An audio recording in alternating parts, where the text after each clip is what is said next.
بسم اللہ الرحمن الرحیم. شروع اللہ کے نام سے جو رحمان و رحیم ہے. اقرأ بسم ربک الذی خلق. پڑھو اے نبی اپنے رب کے نام کے ساتھ جس نے پیدا کیا.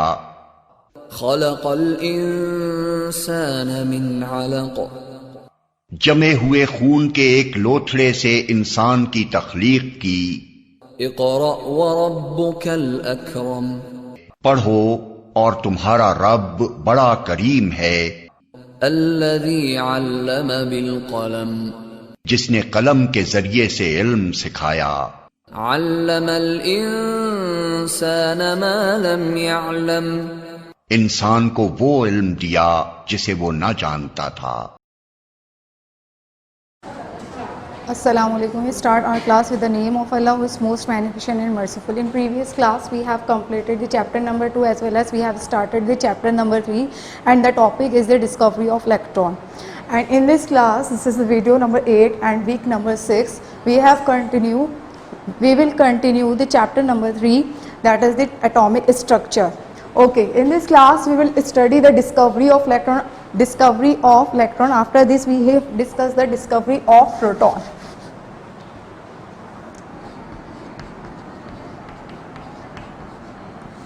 Okay, discovery of electron. After discovery of electron we will discuss the discovery of proton, how scientists have discovered and carried out the next fundamental particle of an atom, that is the proton, and how proton was discovered.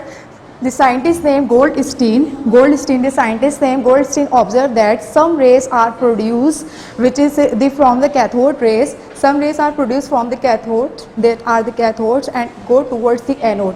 But another rays which are emit from the cathodes, which are emit from the anodes and go towards the cathodes. These rays are called anode rays, and these rays consist of the positively charged particle because these rays are emit from the anodes and go towards the cathode. So scientist Goldstein observed this phenomena, and he performed the experiment, and he used the discharge tube.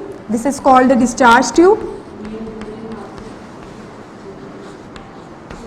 Discharge is made from a glass, and he used the electrodes. One electrode connected from the negative terminal from the battery is called a cathode, and another electrode which is connected from the positive terminal from the battery is called a anode. Cathode, both anode and cathode are connected from a battery with wire. So he observed that some rays emit from the anode and go towards the cathode. These rays consist of the positively charged particle, but he created this phenomena, observed Goldstein in 1886, and he observed the few rays which is emit from the anode and go towards the cathode. But in discovery of electron, some rays which is emit from the cathode and go towards the anode.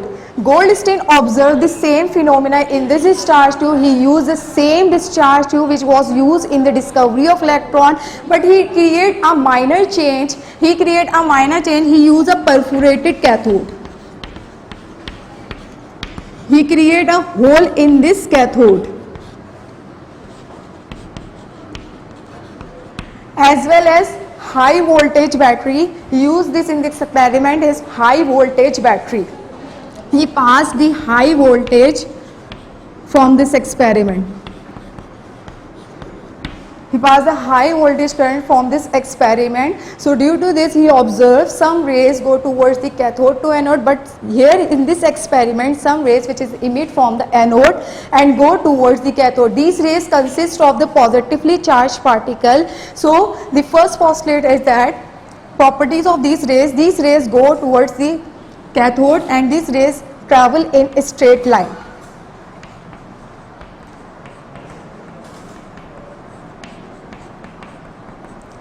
These rays travel in a straight line. When an electric field applied, these rays go towards the cathode plate and these rays has consist of positively charged particles, so due to this called the protons. Goldstein, the name were called the protons. He gave a name of these particle is called a proton. So discovery of proton was discovered by the Goldstein, and Goldstein observed this phenomena in the discharge tube, and discharge tube has two electrodes, one is a cathode and another is the anode. Both are connected by the high voltage battery, and the high voltage battery, and here is two electrode, one is cathode, another is anode. And the process will be start. After this he observes some rays emit from the anode and go towards the cathode. So these rays consist of the positively charged particles. These positively charged particles are called proton. The beam which move towards the negative charged particle to the positively charged particle, these are called cathode rays, and these consist of negatively charged particles are called cathode. And discovery of electron, these are the electron. The beam which move from the positive charged particle to the negatively charged particle, these are called protons, because these rays move towards the cathode rays, and cathode rays cathode, and these cathode has negatively charged particle. It means that these rays has positively charged particle, and these rays travel in straight line same as cathode rays. Cathode rays also travel in the straight line, and these rays move towards positive to the negative rays, and cathode rays are moved from the positive to the negative plates. It means that the discovery of electron was discovered by the Goldstein, and Goldstein observed this phenomena in the same discharge tube, but he create a minor change in the hole create in this electrode, and he used a high voltage current pass from this battery, okay, from this tube. And another experiment, discovery of neutron. This is the third fundamental particle of structure of an atom. Discovery of neutron. Neutron has no mass and no charge. Okay, discovery of neutron in 1932. The neutron was discovered by James Chadwick.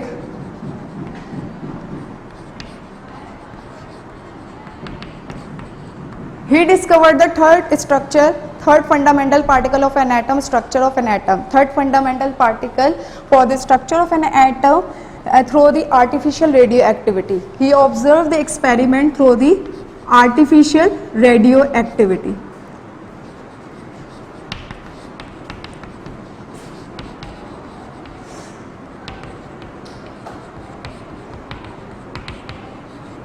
Okay, in 1932, James Chadwick discovered the third fundamental particle of structure of atom, that is the neutron. Neutron was discovered by the artificial activity, through the artificial radioactivity. Neutron was discovered by through the artificial radioactivity. This is the short description we have. We will not go towards the long description. So we have enough topic of this, and next topic we have radioactivity. Let's first understand how the normal atom look like. The normal atom look like proton, neutron, electron. Proton and neutron reside in the nucleus of an atom, whereas electron revolve around the nucleus of an atom. We know all about this, but under certain conditions this nucleus will be unstable and emits its radiation. So now this atom and this nucleus will be stable, but under certain condition this nucleus will be unstable and its emit radiation. So we have two categories. One is the reactant. We have, let's consider through an example. We have reactant and product. Any chemical reaction, we have two sides, reactant and product. In reactant side, we take a corn seeds, and in this side you can see here in this side no reaction take place, because this is the dormant side. But in the product, corn seed applied, when we apply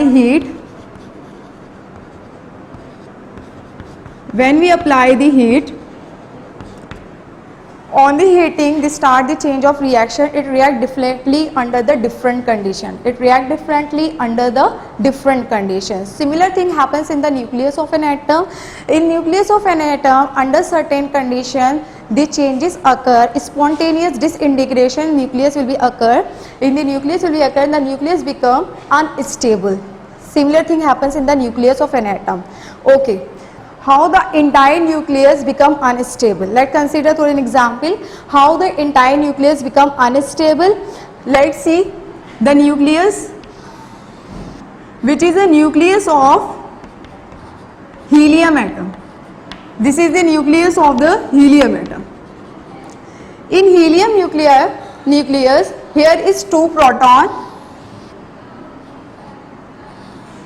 and 2 neutron.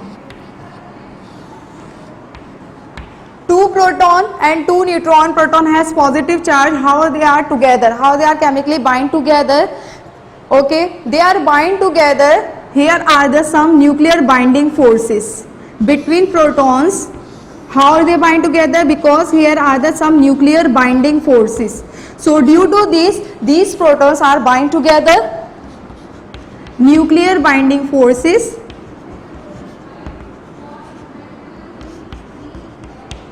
So due to this, these protons are bind together.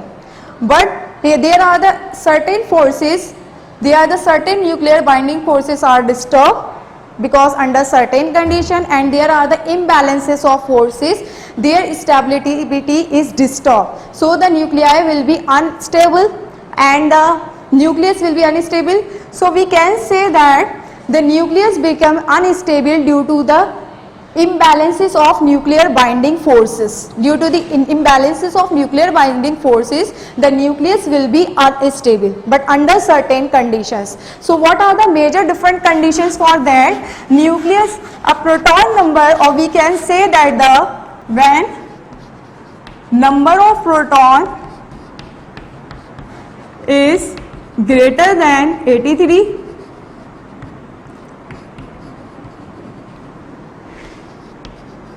or atomic number is greater than 83, the nucleus will be unstable. We have different situations. First of all, proton and neutron.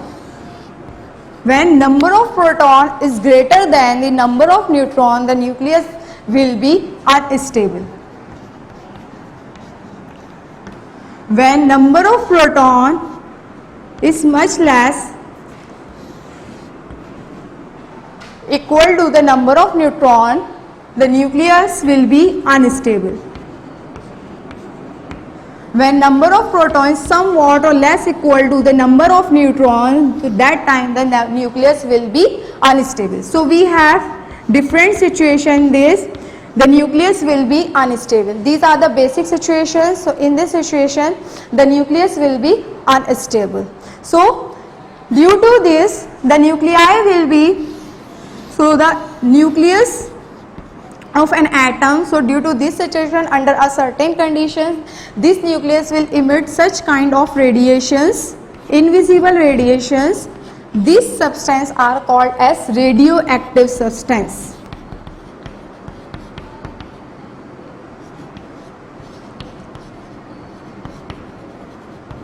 Such nuclei will emit such kind of radiations are called radioactive substance. So radioactivity is the spontaneous disintegration in the nucleus of an atom, in which invisible radiations are emitted from the nucleus of an atom. The substance which emits such kind of radiations are called radioactive substance, and the phenomena is known as radioactivity.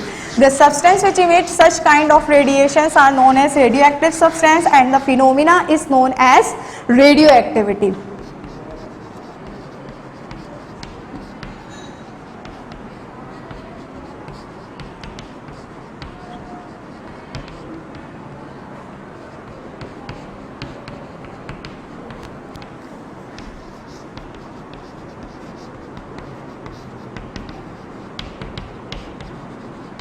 Is known as radioactive substance.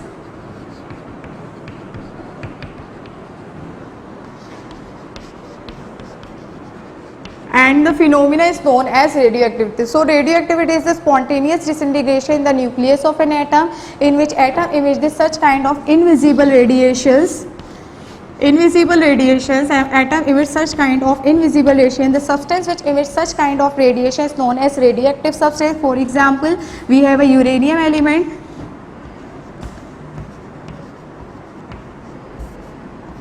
The atomic number of uranium element is 92, is the greater than 83. So this radioactive substance emits such kind of an radiation. That's why it is called a radioactive elements. So this phenomena is known as radioactivity.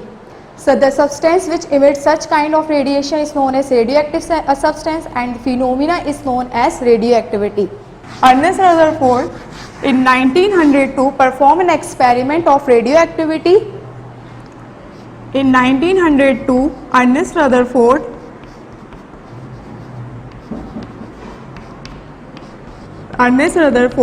performed an experiment.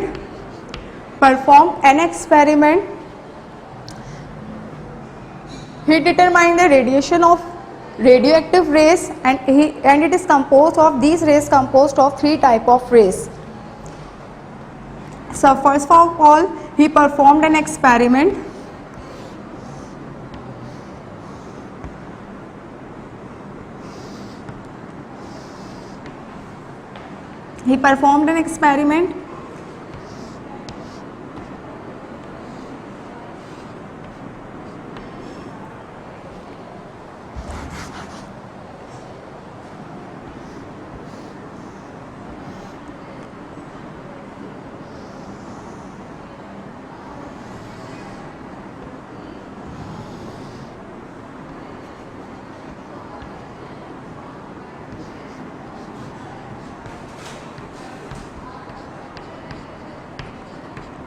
This is the photographic plate.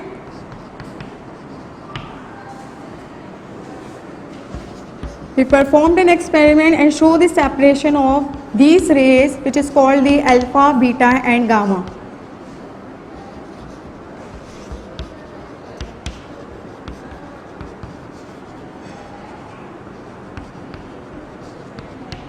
Shows the separation of alpha, beta and gamma.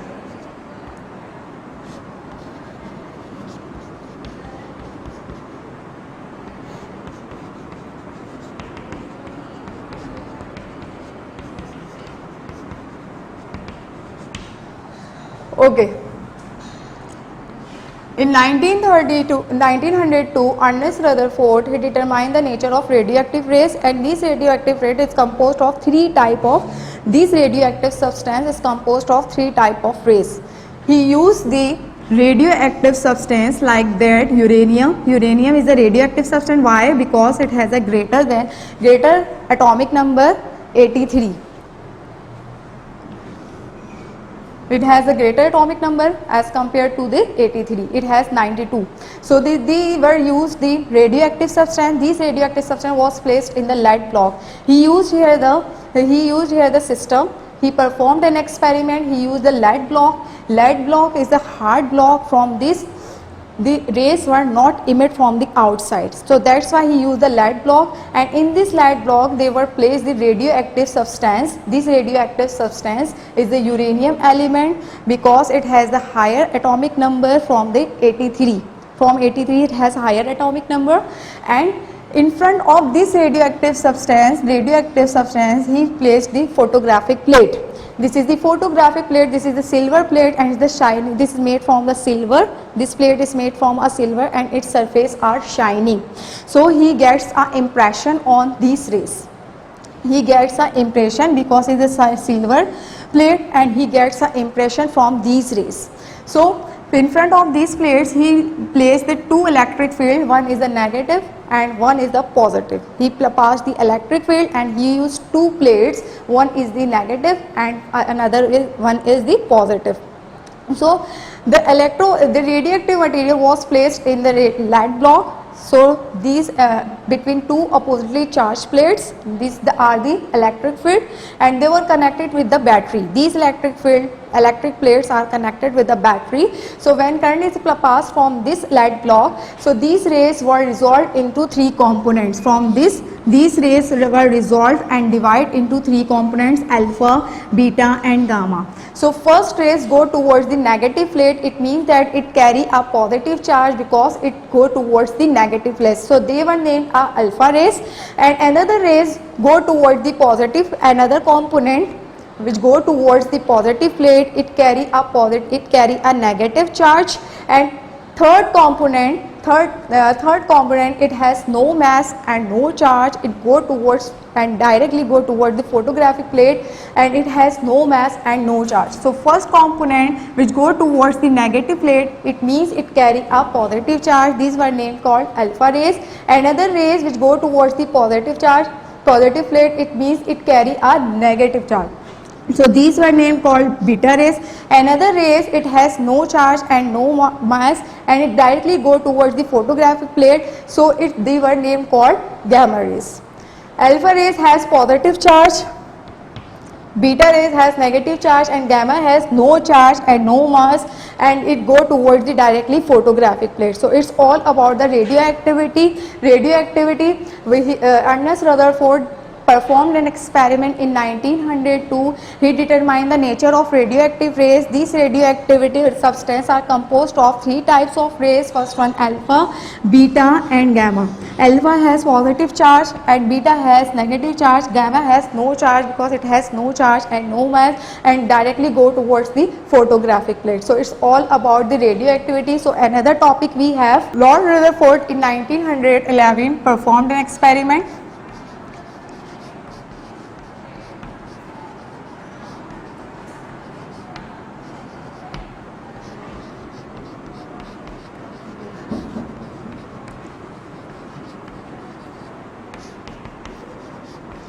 Okay.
He performed an experiment. Lord Rutherford in 1911 performed an experiment. The experiment is, he used the alpha particle for his experiment. He did understand the structure of an atomic model.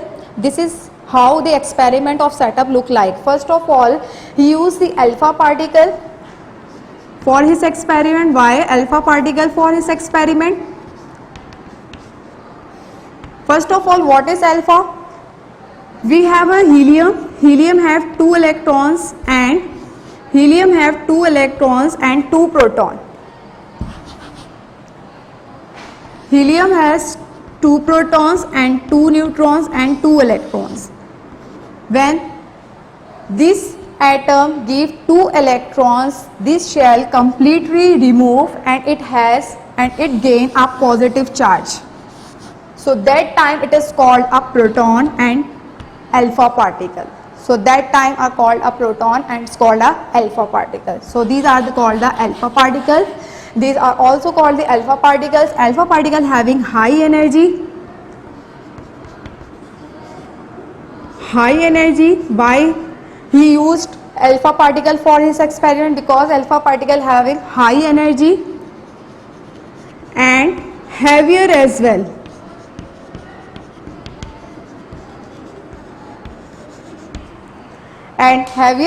That's why he used for experiment alpha particle. Next he used the gold foil,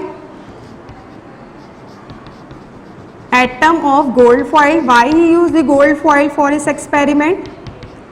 Because Rutherford he used the gold foil for his experiment for the scattering of alpha particle, because this gold foil is a malleable. Malleable means to be deformed or bent into different shapes. So these gold foil are malleable and these gold foil are thin as compared to the aluminium foil. He wanted to use a thin foil for his experiment. So if he used the aluminium foil for his experiment, so these aluminium foil are too much thick, so due to this alpha particles are not transformed from this aluminium foil. So despite of that he used the gold foil for his experiment, and this gold foil contain 1,000 atoms, and this gold foil is too much thin sheet, so that's why he used the gold foil for his experiment.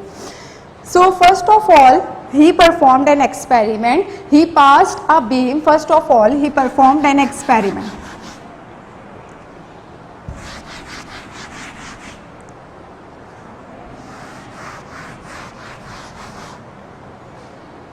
He performed an experiment. Experiment is that he passed a beam of alpha rays. He passed a beam of alpha rays through with metal foil. He passed a beam of alpha rays through thin metal foil, thin gold metal foil.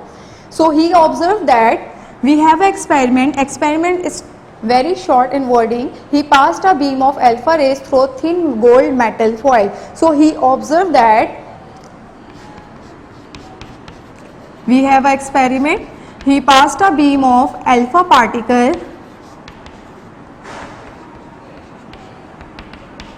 through thin gold metal foil.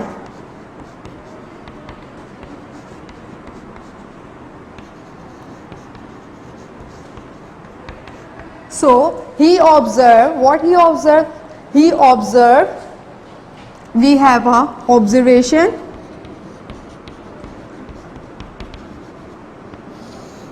He observed most of the alpha particles are passed. Most of the alpha particles are passed from thick gold metal foil. Most of the alpha particles are passed from thin gold metal foil. Some of the alpha particles are deflected, bent at very large angle, and very few of them bounced back. He observed that when alpha particles are scattering after, he observed that most of the alpha particles are passed from this.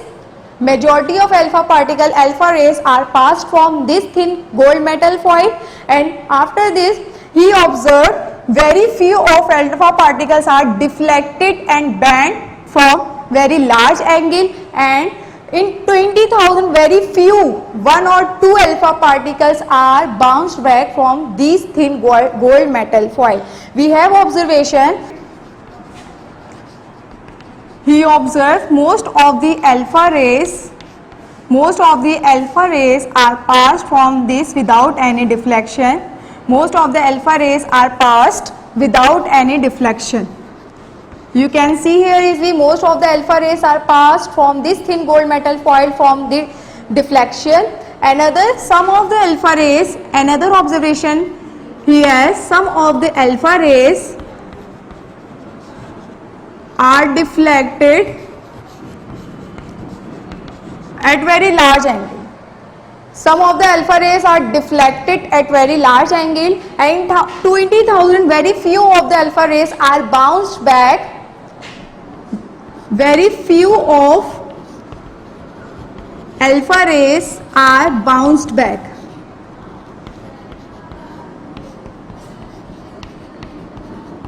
So we have three situations for this experiment. Most of the alpha rays passed without any deflection. Most of the alpha rays passed without any deflection, and some of the alpha rays are deflected at very large angle, and in 20,000 very few alpha rays are bounced back. So he has this observation: most of the alpha rays passed without any deflection, and some of the alpha rays are deflected at very large angle, and very few alpha rays are bounced back. So from his experiment, he has conclusion is that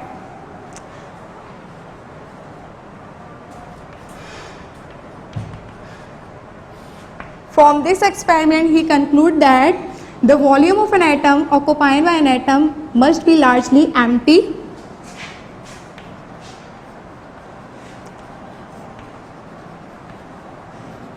The volume of an atom must be largely empty.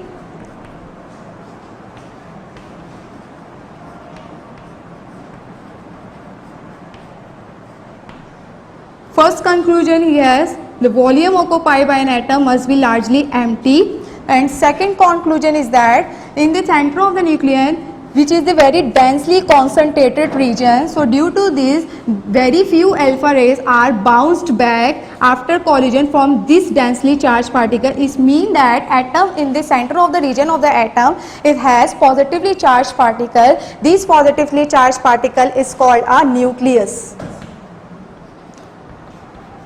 In the center of the nucleus of an atom is concentratedly dense charged particle. This dense charged particle is called the nucleus, which is present inside the atom.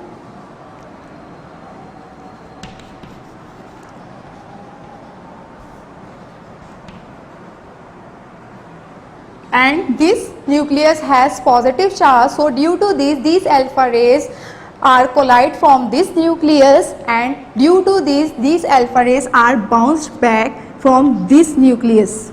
So Rutherford performed an experiment. According to Rutherford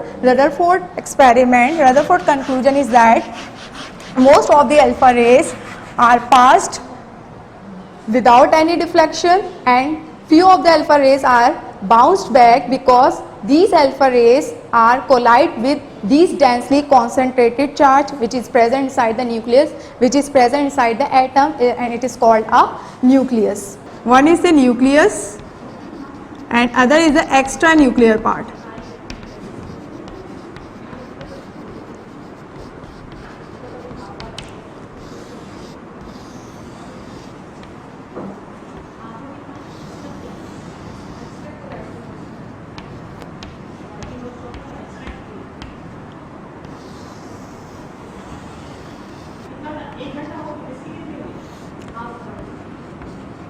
This is the nucleus and this is the extranuclear part.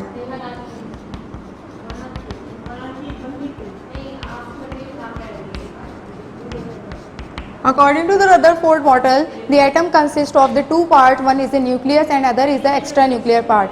Nucleus is present. Nucleus. The atomic weight of atom is consists of the proton and neutron. Proton and neutron present inside the nucleus of an atom, and the weight of atom is due to the presence of the proton. Weight of atom is due to the presence of proton. Electron revolve around the nucleus of an atom. Electron revolve around the nucleus of an atom, and these fixed path in these atoms are revolving. These are called the energy level or shells.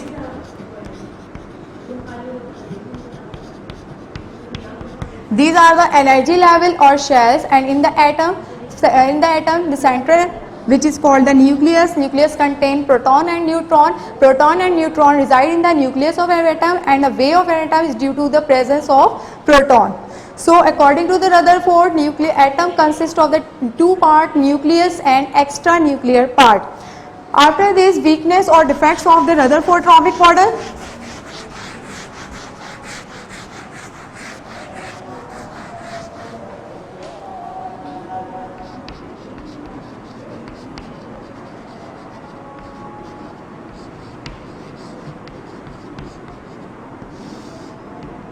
Weakness or defects of Rutherford atomic model. According to the classical physics, if electrons are continuously revolving, it should lose energy and ultimately fall into the nucleus. According to the classical physics, if electron continuously revolving, it go to the first shell, to the second shell to the third shell to the near to the closer to the nucleus, and ultimately fall into the nucleus. So according to the classical physics, if electron continuously revolving in this orbit, so due to this, these electrons should lose energy and ultimately fall into the nucleus. This is the first defect. And since electron continuously revolving in its orbit,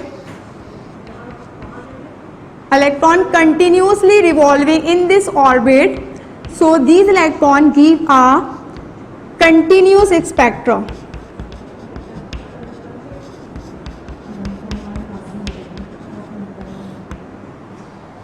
If electron is continuously revolving this orbit, so due to this, electrons give a continuous spectrum, but despite of that, it gives a line spectrum.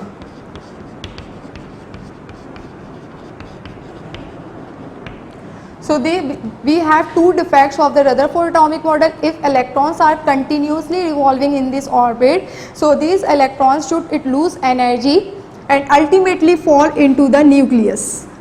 These electrons should lose its energy and ultimately fall into the nucleus, but it does not happen. And if electron continuously revolve in this energy levels, it gives the continuous spectrum, but despite of that, we get a line spectrum. So it's all about the Rutherford atomic model. We will go towards another topic, that is the Neil Bohr atomic model. Rutherford explained the structure of an atom, but he did not give the stability of atom. He was not able to explain the structure of an atom, and he gave a few defects about the structure of an atom. And Neil Bohr extremely studied to the structure of an atom. Neil Bohr explained that according to the law of physics, if electron continuously revolve in his orbit, so it should lose its energy and ultimately it fall into the nucleus. But it does not happen. Rutherford not clarify this concept. So Neil Bohr extremely interested in this study, and he cleared the concept about this weakness or this defect. So first of all,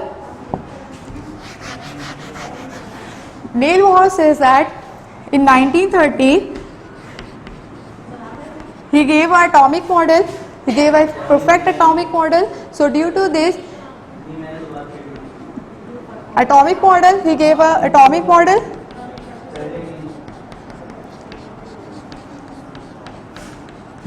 He explained the structure of an atom. First of all, he said that if electrons are continuously, according to the law of physics, if electrons are continuously revolving in this orbit, it should lose its energy. If electrons continuously revolving in its orbit, it should lose its energy and ultimately fall into the nucleus. But it does not happen. Electrons revolve in this orbit in fixed or definite path. These ways are called energy levels or shells.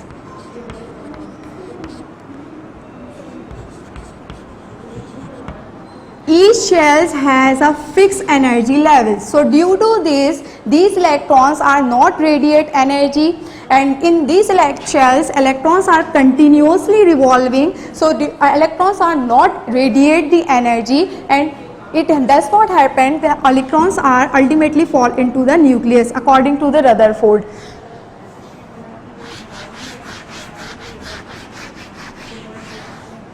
Second assumption of Neil Bohr atomic model.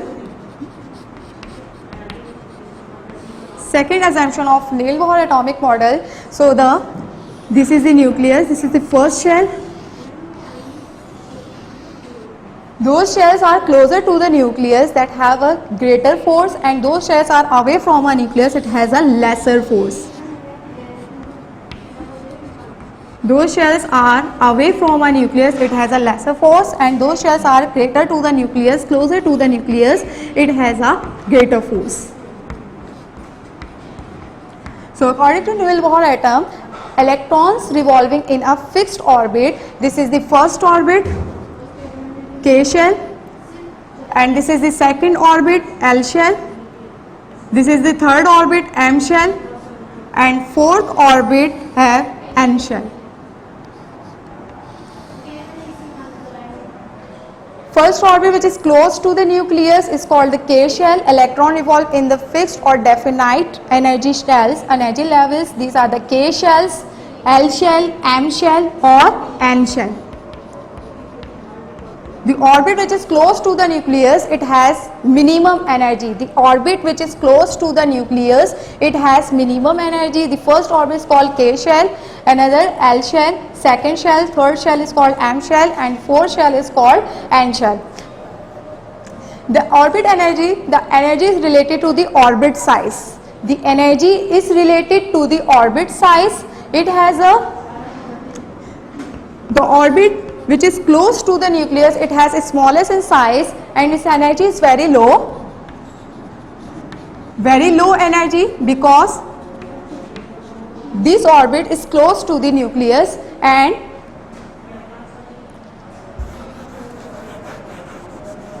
the orbit which is little bit away from the nucleus, it has very higher energy.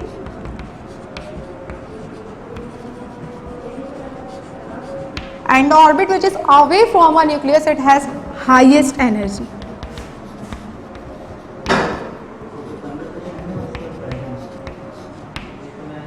So according to Rutherford atomic model, if electron is continuously revolving, it should lose energy and it ultimately fall into the nucleus, but it does not happen. Neil Bohr clarified this concept. Neil Bohr says that if electrons are continuously revolving, Neil Bohr adopt the Planck idea. If electron continuously revolve in fixed or definite path in definite energy level, it does not radiate energy. When electron jump from, this is the lower energy level,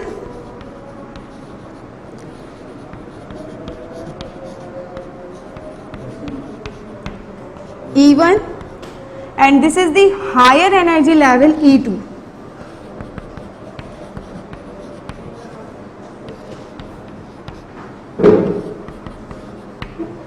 When electron jump from higher energy level to the lower energy level, so these electron emits or radiate the energy.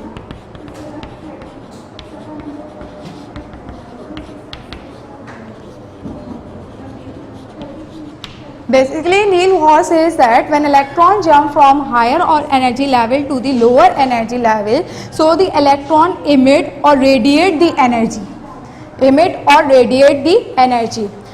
So the electrons revolve in this fixed path, so that time electron does not radiate the energy, but electrons revolve in the fixed areas and it go towards the higher energy level to the lower energy level, jump between these fixed shells. Higher energy level is to E2 and the lower energy level is called E1.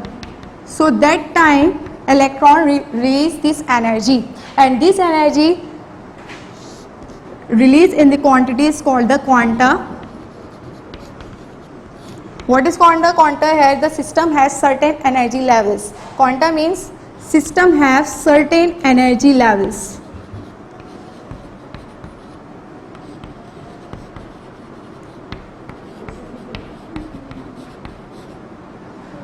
This energy released in the discrete quantity, this quantity is called the quanta. What is quanta? Quanta means system have the certain energy levels. So when electron jump from the higher orbit level to the lower energy level, here is that when electron jump from the higher energy level to the lower energy level, it radiate the energy.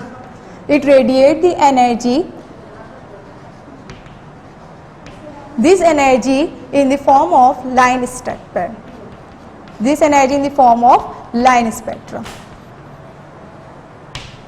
So today we gave a concept about the Neil Bohr atomic model.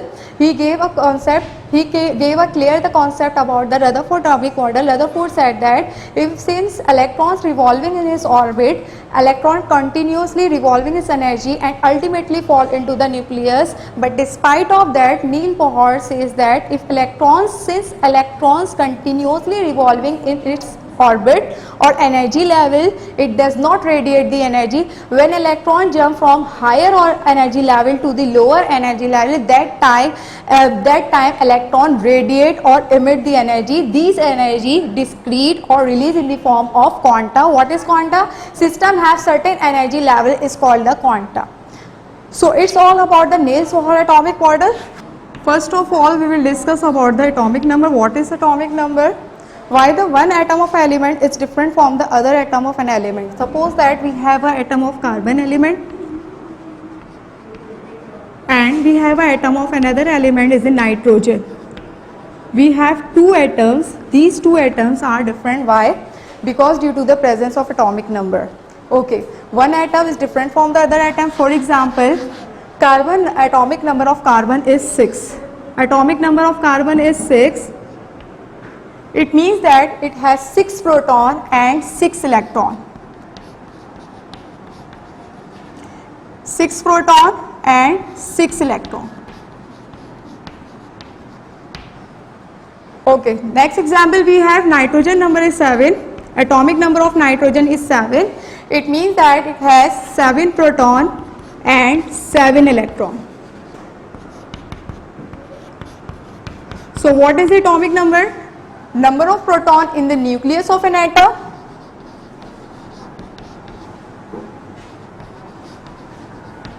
In the nucleus of an atom, or another definition we have total number of electron around the nucleus of an atom. Total number of electron around the nucleus of an atom is called the atomic number.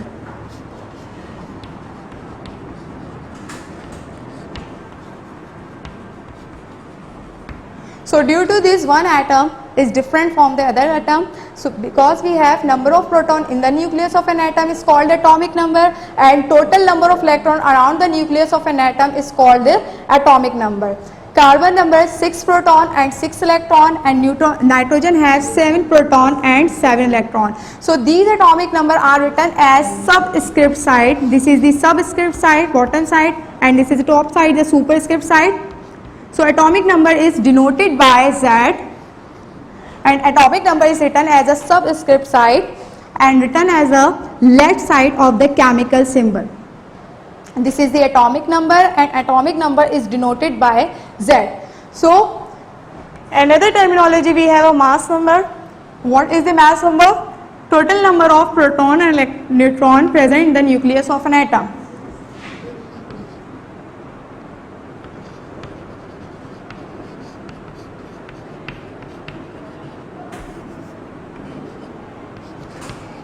Sum of proton and neutron in the nucleus of an atom is called mass number. For example, we have sodium atom, and mass number is denoted by A. Mass number is denoted by A, and mass number is written as a superscript side. Mass number, for example, number of proton is 11 and number of neutron is 12. So overall mass number is 23. For this atom, overall mass number is 23. So first of all, number of proton in the nucleus of an atom or total number of electron around the nucleus of an atom is called atomic number, and the mass number is the sum of proton and neutron in the nucleus of an atom is called the mass number, and mass number is denoted by A, and mass number is written as the superscript of the chemical symbol of the left hand side. What is isotope? Let's consider through an example. We have two smartphones. Well, we know about all the structure of an atom. So this atom, well, we know all about the structure of an atom. Atom consists of proton, neutron and electron. Electron revolves around the nucleus of an atom like planet revolve around the sun. Like planet revolve around the sun. Electron consists of positively charged particle.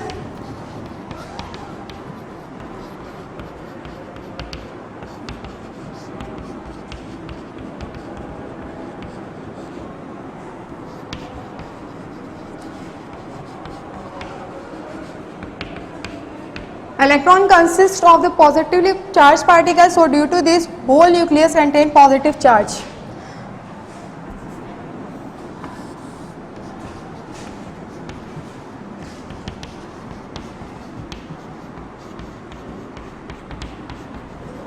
Negatively charged particle.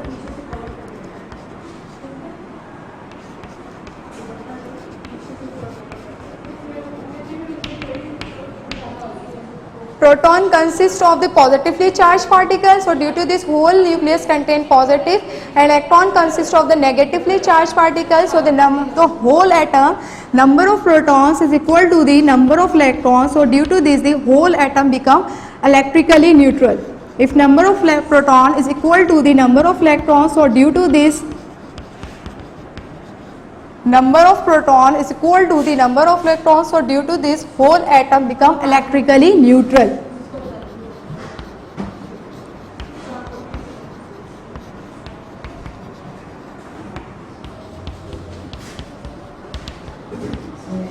Why atom become electrically neutral? Because number in atom, number of proton is equal to the number of electron.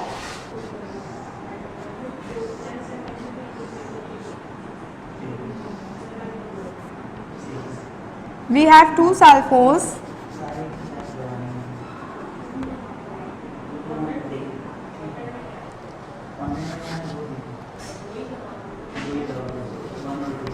And they are launched by the same company.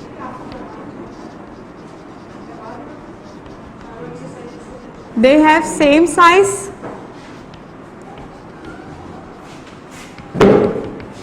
same shape and same properties.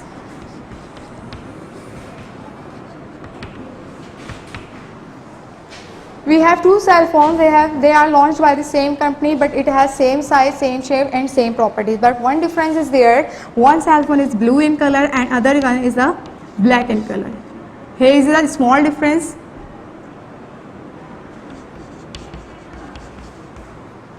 Okay. Same thing has happened in the carbon atom. Carbon atom is a carbon 12, carbon 13. This is the same atom of the element carbon 12, carbon 13 and carbon 14. This is the same atom of the element, but here is the minor difference. What is the minor difference here? Carbon atom is a 12. It means carbon has 6 proton and 6 electron, but number of neutron is 6. In this carbon atom, proton number is 6, electron number is 6 and the neutron number is 7. And in this carbon atom, proton number is 6, electron number is 6 and the neutron number is 8. Here is the basic difference, number of neutron.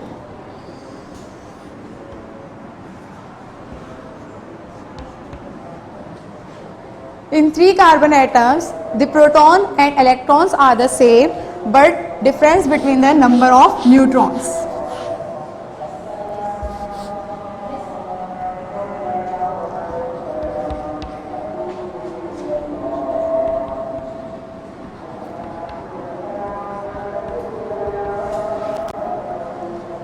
Here is a basic difference between them, number of neutron. Proton 6, this is the same among these elements, and electron number 6, this is also same, but here is the minor difference among these elements. Nitrogen number 6, here is the nitrogen number 7 and nitrogen number 8. From this you can learn proton, number of electron and number of neutron. So the carbon number 12, so we can say that atoms of the same element having, definition of this, atoms of the same element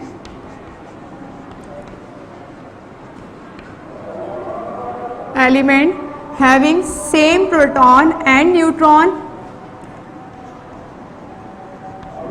proton and neutron,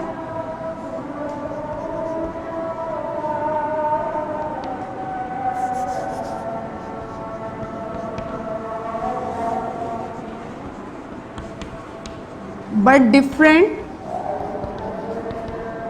number of neutron.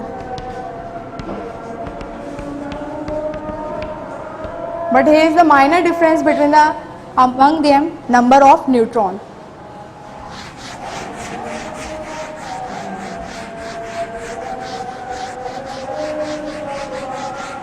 We have example of carbon number 12, carbon number 13. We have example of that carbon 12, carbon 13 and carbon 14. The atomic mass of proton is 6 and the neutron number is 6. The atomic mass is 12 and proton number is 6, neutron number is 7, the atomic mass is 13 and the proton is 6 and the neutron is 7, the atomic mass of this element is 14. So in these three elements the number of neutron is changed. So due to this the carbon atom, the number of neutron is also the change. The atomic mass is 12, this element atomic mass is 13 and this element atomic mass is 14. But atomic masses are changed continuously, but atomic number are same. In this element electron is 6, in this element electron is 6 and in this element electron is 6. So the number of electrons are the same. So we can say that atoms of the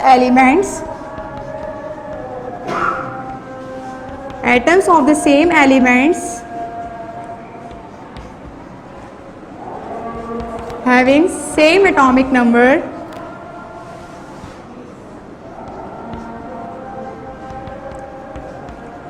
but different mass number.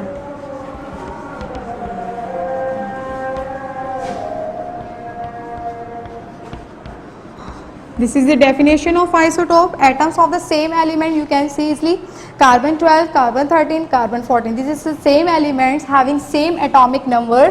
They have same atomic number but different atomic masses are called isotopes.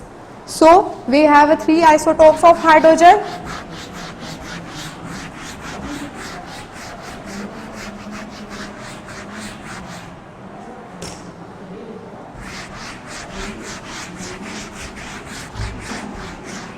For example, we have three isotopes of hydrogen. First of all, we have three isotopes of hydrogen. First of all, protium, deuterium and tritium. There are three isotopes of hydrogen in protium. One proton and no neutron, and one electron revolve in its orbit. One proton and one electron. This protium has one proton and one electron and no neutron in the nucleus of an orbit.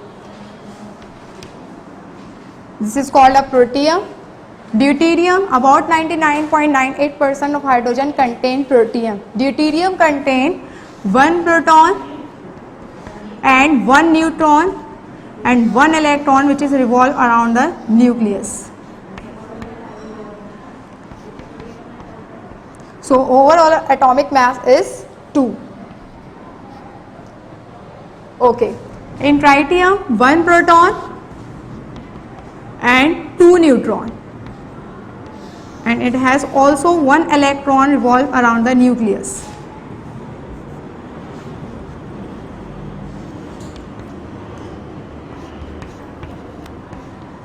This is called a tritium.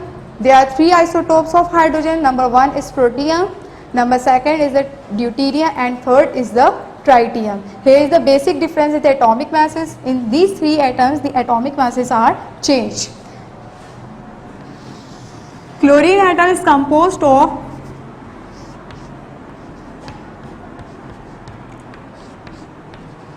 two chlorine element.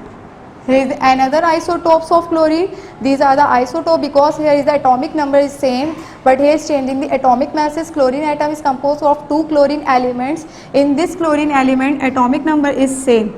So these have the masses. Masses are different, but the atomic numbers are same. These have the atomic number is 18 neutrons, and this have the 20 neutrons. But the protons are the same. Protons has 17 and it has protons are 17. So the atomic masses are same but different is the atomic number. So it's all about the isotopes. Now we will do the calculation for this chapter. You have to accomplish all this question which is on the book page number 56. Do solve book questions. Question number 14.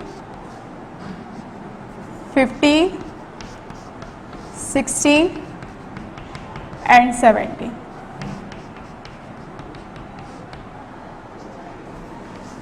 Which is on the book page number 56. You can solve this question with the given content solution, and also you have to solve the fill in the blanks which is on the book page number 54. Fill in the blanks as well as MCQs, which is on the book page number 54.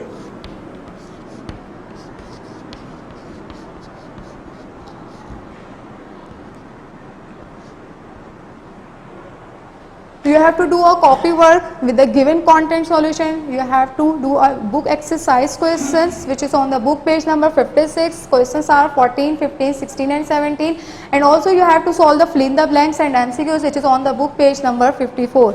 I hope you have understand all these lectures, and in the next class we will start the another chapter, that is the chapter number 4 and the calculation for this chapter. So God bless you all. Allah Hafiz.